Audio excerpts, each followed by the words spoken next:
ओम नमः शिवाय। शिवजी सदा सहाय। ओम नमः शिवाय। गुरुजी सदा सहाय।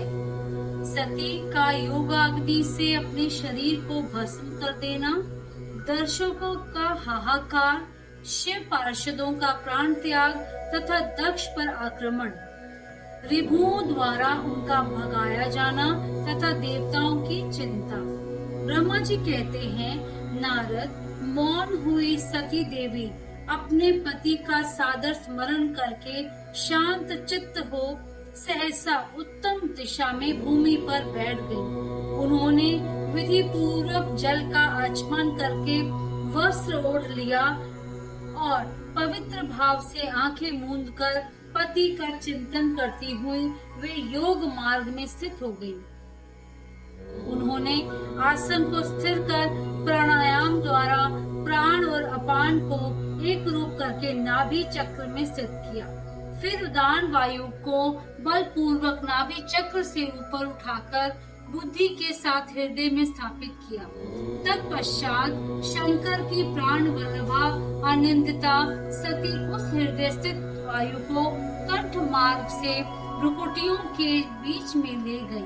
इस प्रकार दक्ष पर कुपित हो सहसा अपने शरीर को त्यागने की इच्छा से सती ने अपने संपूर्ण अंगों में योग मार्ग के अनुसार वायु और अग्नि की धारणा की। तदंतर अपने पति के चरणों बिंदुओं का चिंतन करते हुए सती ने अन्य सब वस्तुओं का ध्यान भुला दिया। उनका चित्त योग मार्ग में स्थित हो गया था, इसीलिए वहां उन्हें पति के चरणों के अतिरिक्त और कुछ नहीं दिखाई दिया। मुनि श्रेष्ठ, सती का निष्पाप शरीर तत्काल गिरा और उनकी इच्छा के अनुसार योगाग्नि में से जलकर उसी क्षण भस्म हो गया। उस समय वहां आए हुए देवता आदि ने जब ये घटना देखी तब वे बड़े जोर से हाहाकार करने लगे। उनका वह महान अद्भुत विचित्र एवं भयंकर हाहाकार आकाश में और पृथ्वी तल पर सब ओर फैल गया। लोग कह रहे थे, हाय, महान देवता भगवान शिव की परम प्रेयसी सती देवी ने किस दुष्ट के दुर्व्यवहार से कुपित हो अपने प्राण त्याग दिए। अहो, ब्रह्मा जी के पुत्र इस दक्ष की बड़ी भारी दुष्टता तो देखो। सारा चराचर जगत जिसकी संतान है उसी की पुत्री मन स्वामिनी सती देवी जो सदा ही मान पाने के योग्य थी, उसके द्वारा ऐसी निराधित हुई कि प्राणों से ही हाथ धो बैठी। भगवान वृषभध्वज की प्रिया सती सदा सभी सत्पुरुषों के द्वारा निरंतर सम्मान पाने की अधिकारिणी थी। वास्तव में उसका हृदय बड़ा ही असहिष्णु है। वह प्रजापति दक्ष ब्राह्मण द्रोही है, इसीलिए सारे संसार में उसे महान अपयश प्राप्त होगा। उसकी अपनी ही पुत्री उसी के अपराध से जब प्राण त्याग करने के उद्यत हो गई, तब भी उस महान नरक भोगी शंकर द्रोही ने उसे रोका तक नहीं। जिस समय सब लोग ऐसा कह रहे थे, उसी समय शिव जी के पार्षद सती का यह अद्भुत प्राण त्याग देख तुरंत ही क्रोध पूर्वक अस्त्र शस्त्र ले दक्ष को मारने के लिए उठ खड़े हुए।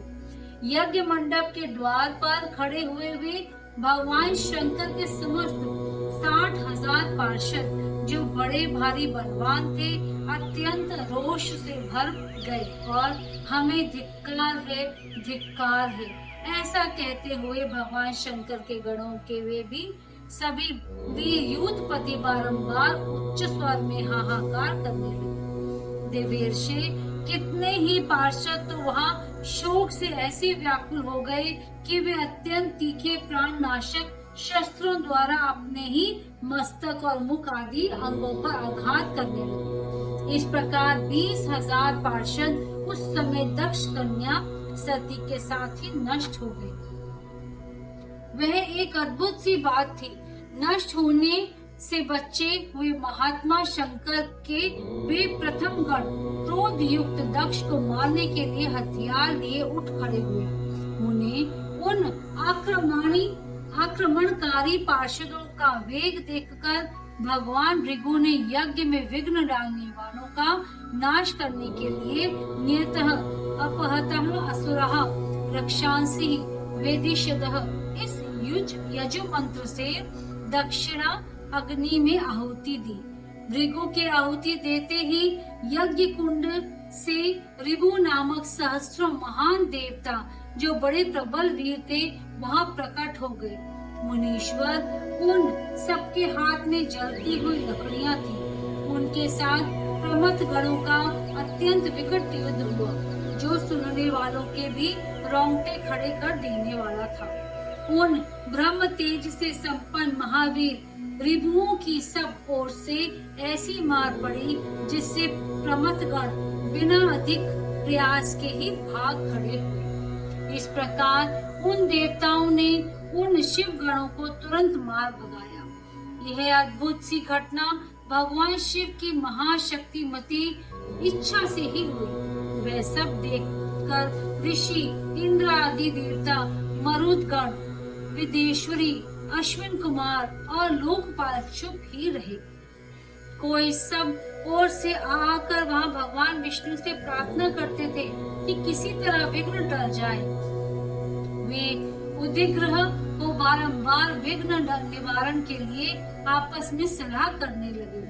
प्रमथ गणों के नाश होने और भगाए जाने से जो भावी परिणाम होने वाला था उसका भली भांति विचार करके उत्तम बुद्धि वाले श्री विष्णु आदि देवता अत्यंत उद्विग्न हो उठे थे।